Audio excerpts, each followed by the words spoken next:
নমস্কার বন্ধুরা, আজ আমি দুটি পাকা আম আর 1 চামচ গোবিন্দভোগ চাল দিয়ে দারুণ স্বাদের একটা ডেজার্ট রেসিপি আপনাদের সাথে শেয়ার করব। পাকা আম দিয়ে নানা ধরনের রেসিপি আমরা বানিয়ে থাকি, কিন্তু এই ইউনিক ডেজার্ট রেসিপি একবার হলেও বানিয়ে দেখতে পারেন। জাস্ট অসাধারণ লাগে খেতে। একবার বানালে দেখবেন বারবার বানাতে ইচ্ছা করবে। তো চলুন রেসিপিটা আমরা শুরু করি। সবার প্রথমে আমি এখানে নিয়েছি বড় চামচের 1 চামচ গোবিন্দভোগ চাল। চালটাকে ভেজানোর কোনো প্রয়োজন নেই, এই শুকনো চালই আমরা মিক্সিং জারে দিয়ে একটু গুঁড়ো করে নেব।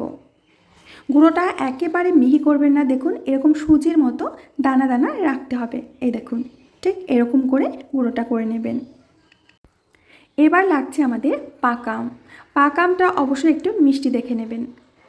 আমাদের বাড়িতে প্রচুর আম গাছ আছে আর এটা আমাদের গাছেরই আম। তো আমি এখানে 4টি আম নিয়েছি। 4টি আমি কেটে নেব। তো প্রথমে দুটো পাশ আমি কেটে নিলাম। যখন কাউকে পাকা আম সার্ভ করবেন ঠিক একটু কায়দা করে কেটে নেবেন, মানে ঠিক প্রথমে চাকু দিয়ে এরকম একটু দাগ টেনে দেবেন, তারপরে আবারও ঠিক এইভাবে চৌকো চৌকো করে পিস করে নিতে হবে। তাহলে দেখবেন যে এগুলো খুব সুন্দরভাবে কাটা হয়ে গেছে। এবার একটা চামচের সাহায্যে এইভাবে একটু চাপ দিলে দেখবেন যে সমস্ত পিসগুলো উঠে আসছে। এবার একটা মিক্সিং জারের মধ্যে কেটে রাখা আমগুলো দিয়ে দেব। এই ডেজার্ট রেসিপিটা যদি আপনারা একদিন ট্রাই করেন, তাহলে যতদিন পাকা আম না শেষ হয়ে যাচ্ছে ততদিন দেখবেন বারবার বানাতে ইচ্ছা করবে। তো আমি পেস্টটা তৈরি করে নিয়েছি, দেখুন একটুখানি গোটা গোটা রয়েছে, তাতে কোনো সমস্যা নেই। একটা বাটির মধ্যে কিছুটা ঠান্ডা দুধ নিয়ে 1 চামচ মতো কাস্টার্ড পাউডার দিয়ে দিচ্ছি। দুধ গরম থাকলে তাহলে পাউডারটা কিন্তু দলা পাকিয়ে যাবে। এখন একটা কড়াই বসিয়ে দিয়ে ওর মধ্যে একটুখানি জল দিয়ে দিলাম। তারপর 1 লিটার মতো দুধ দিয়ে দিচ্ছি। গ্যাসের ফ্লেমটা হাইতে রেখে দুধটাকে জাল করে নিতে হবে। দুধটা হালকা গরম হলেই দিয়ে দেবো 1 কাপ মিল্ক পাউডার। ফুটন্ত দুধের মধ্যে যদি মিল্ক পাউডার দেওয়া হয় তাহলে কিন্তু দুধটা দলা পাকিয়ে যায়। কিছুক্ষণ জাল দেওয়ার পর দিয়ে দেব গুঁড়ো করে রাখা গোবিন্দভোগ চাল। এবার মোটামুটি 5 থেকে 6 মিনিট মতো দুধটাকে ফুটিয়ে নেব। ডেজার্টটাকে আরও বেশি পরিমাণে টেস্টি করার জন্য এখানে 1 চামচ বড় দানা সাবু দিয়ে দেব। হাতের কাছে সাবুদানা যদি থাকে এটা কিন্তু অবশ্যই দেবেন। সাবুদানা দেবার কারণে ডেজার্টটা কিন্তু আরও বেশি পরিমাণে টেস্টি হয়ে যায়। যতক্ষণ না সাবুদানাটা স্বচ্ছ হয়ে আসছে ততক্ষণ কিন্তু দুধটাকে ফোটাতে হবে। এবার দিয়ে দেব স্বাদ মতো চিনি। যেহেতু আমটা আমাদের মিষ্টি, মিল্ক পাউডারটাও মিষ্টি, তো চিনির পরিমাণ এখানে একটু কমিয়ে দেবেন। আবারও মোটামুটি 5 মিনিটের মতো জাল করে নেব। সবশেষে দিয়ে দিচ্ছি কাস্টার্ড মিল্ক।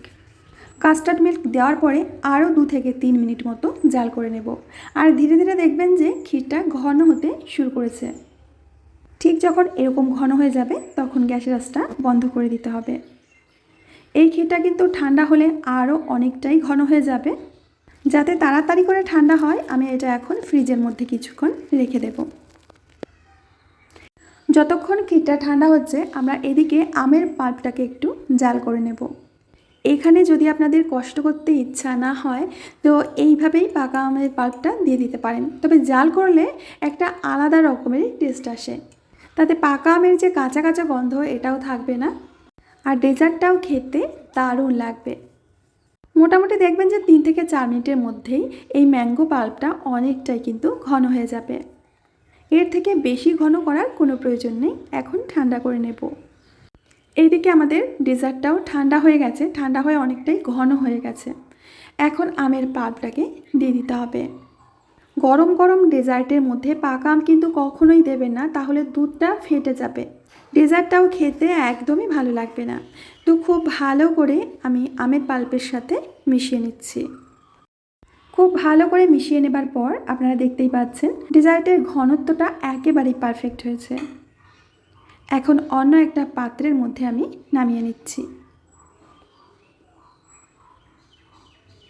কিছু ড্রাই ফ্রুট দিয়ে আমি ডেজার্টটাকে সাজিয়ে দিচ্ছি।